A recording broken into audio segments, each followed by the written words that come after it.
O ataque à vice-presidente Cristina Kirchner coloca em debate novamente a questão da democracia e da violência na política, a radicalização. O que será que está acontecendo e quais são as teorias envolvidas aí no que aconteceu com a Cristina Kirchner?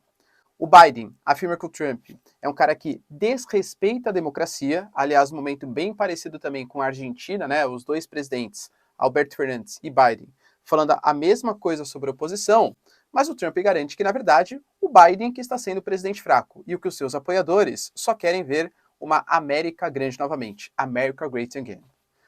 A Hungria, desrespeitando completamente as predileções da União Europeia e do G7, fecha um acordo de 5,8 milhões de metros cúbicos com a Rússia, desagradando fortemente, claro, a União Europeia. E também temos a questão do hidrogênio verde, que muitos de vocês têm comentado falado aqui nos comentários. Professor, o que é esse hidrogênio verde? Ele é a solução realmente? A que ponto está? E será que pode ser o futuro da energia do mundo? Será que realmente a gente vai salvar a União Europeia por conta do nosso hidrogênio verde? Se vocês querem entender um pouco mais sobre esses assuntos, e muito mais também sobre geografia, geopolítica, atualidades, política, polêmicas, enfim, tudo para você se manter sempre bem atualizado, já se inscreve no canal, deixa seu like e compartilha esse vídeo, que eu, professor Ricardo, conto muito com a sua ajuda. Belezinha? Para quem não sabe, sou candidato a deputado estadual pelo estado de São Paulo e não uso fundo eleitoral por achar extremamente imoral o que está sendo feito com dinheiro público. Convenhamos, 5 bilhões para fundão eleitoral e 300 milhões para saneamento básico é no mínimo imoral, convenhamos, né? Mas se você quer saber um pouco mais sobre minhas propostas ligadas à educação, redução dos impostos, enfim, uma ciência por trás da política, me segue aqui, pessoal, no Instagram, @prof_Ricardo Marcílio, e também nas outras redes que eu vou passar tudo aqui o que eu penso para vocês. Tamo junto? Então, bora lá pro vídeo, ó.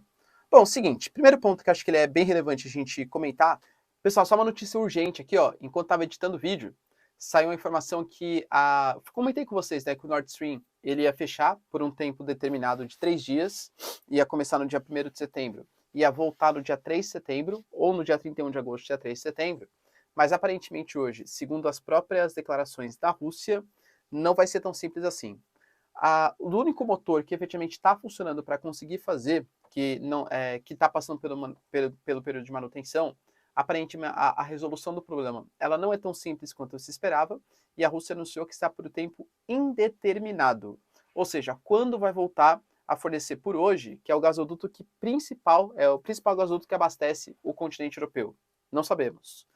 Coincidentemente, Olaf Scholz, ele declarou hoje que a Alemanha não consegue se garantir sem a gás natural que venha da Rússia. Então, mesmo que a Rússia adote sanções, tal, que pelo menos um pouquinho tem que manter. Essa informação, novamente, né, exclusividade não, mas urgente aqui para vocês, ela é extremamente preocupante para o continente europeu. Quando será que volta o Nord Stream a abastecer o continente europeu? Não sabemos. Tá muito ligado à questão da Cristina Kirchner, infelizmente.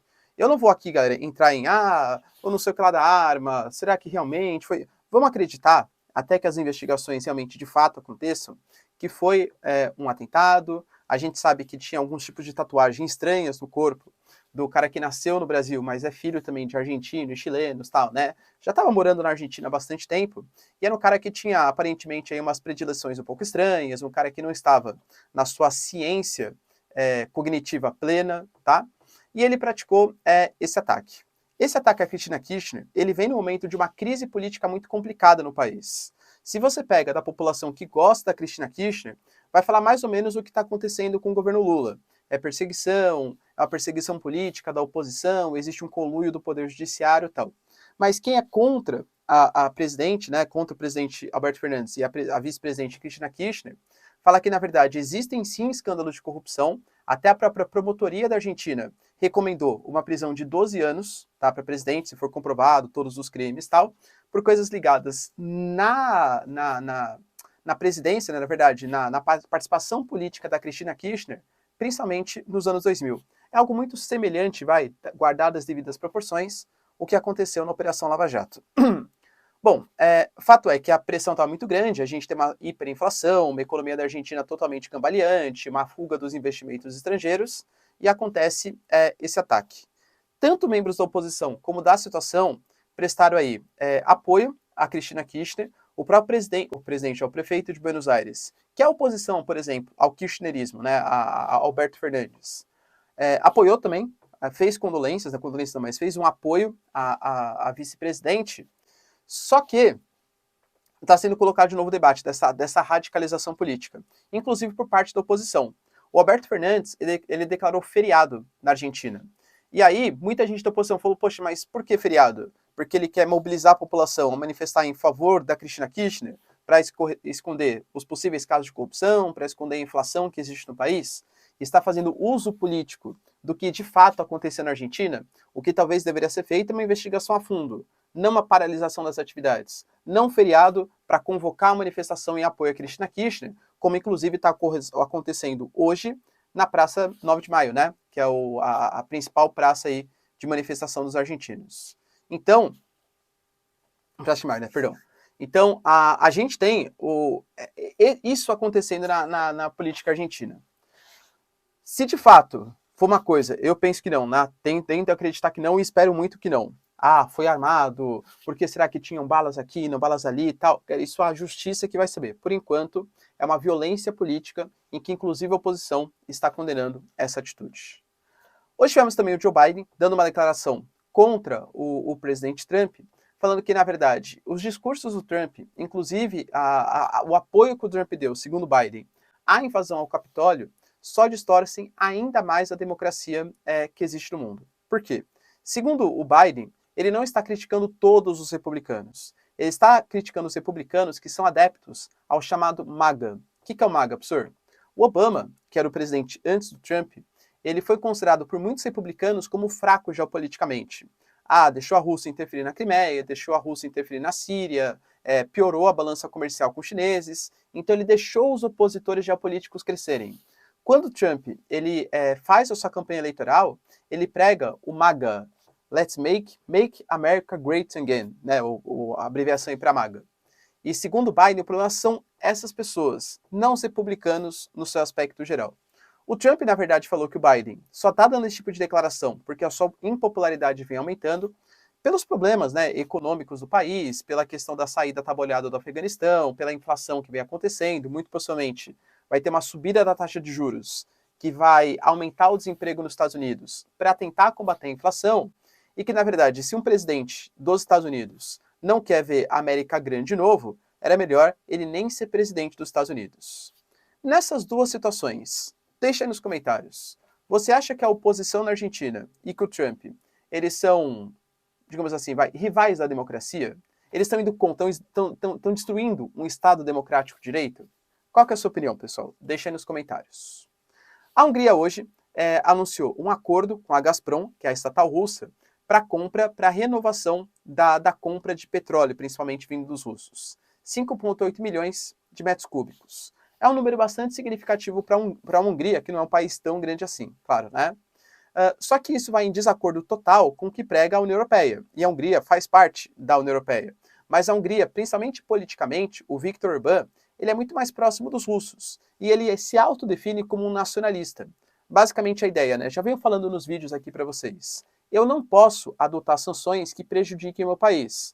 É o que, por exemplo, a Meloni, por exemplo, na Itália, que possivelmente vai ser a primeira-ministra, queria. É o que a Marine Le Pen, da França, por exemplo, também ia nessa direção. Eu não vou adotar sanções contra a Rússia e apoiar a Ucrânia, porque isso prejudica o meu país. Isso gera inflação, desemprego, etc. E eu sou presidente da Hungria, presidente da Itália, presidente da França, e não necessariamente, ou primeiro-ministro, né? E não da Ucrânia, tá? Só que isso vai contra a lógica, claro, mais internacionalista do que representa a própria União Europeia. Então, um acordo que veio, claro, para desagradar ainda mais países que estão atravessando uma crise energética bem complicada, como o Reino Unido, a Alemanha, a França e por aí vai, só que tem que demonstrar um apoio à Ucrânia. Será que esse apoio vai continuar durante bastante tempo? Como eu já disse também, governos nacionalistas, no estilo Marine Le Pen, Meloni e Orbán, tendem a crescer em situações de crise e desemprego, enquanto o apoio vai acontecer na Ucrânia. O Biden, por exemplo, acabou de pedir ao Congresso mais um pacote de estímulos para a Ucrânia em equipamentos na casa dos 11 bilhões de dólares. É um valor bastante significativo. E para finalizar, muita gente vem me perguntando, fala assim, professor, eu ouvi falar que talvez a crise, a solução para a questão energética da França, da Alemanha e tal, esteja no tal do hidrogênio verde liderado pelo Brasil. Será que é a solução? Vamos tentar discutir rapidinho, tá? De novo, eu não sou químico, então a parte química da coisa eu vou falar de maneira mais, superficial, porque eu não detenho todos os conhecimentos.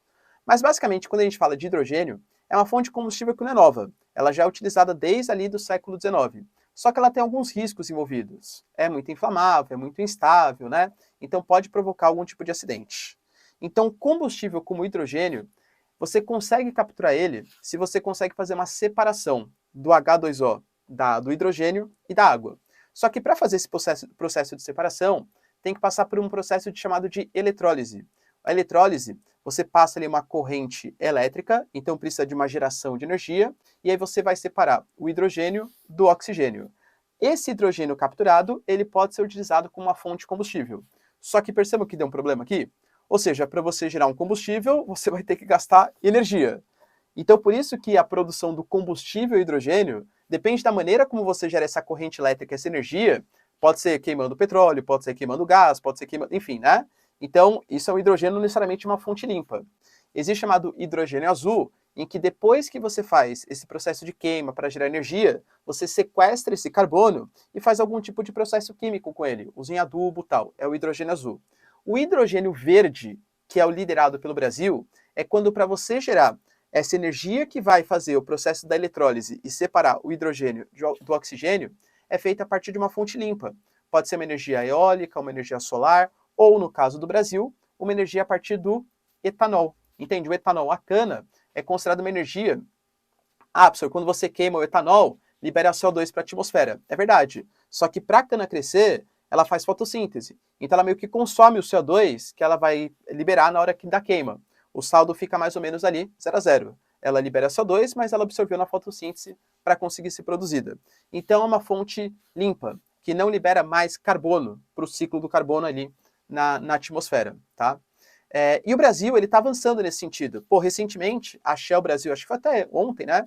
A Shell Brasil, em conjunto com a Raízen, que é a maior empresa produtora de etanol do mundo, anunciaram uma parceria para fazer hidrogênio verde para os ônibus da USP, da Universidade de São Paulo.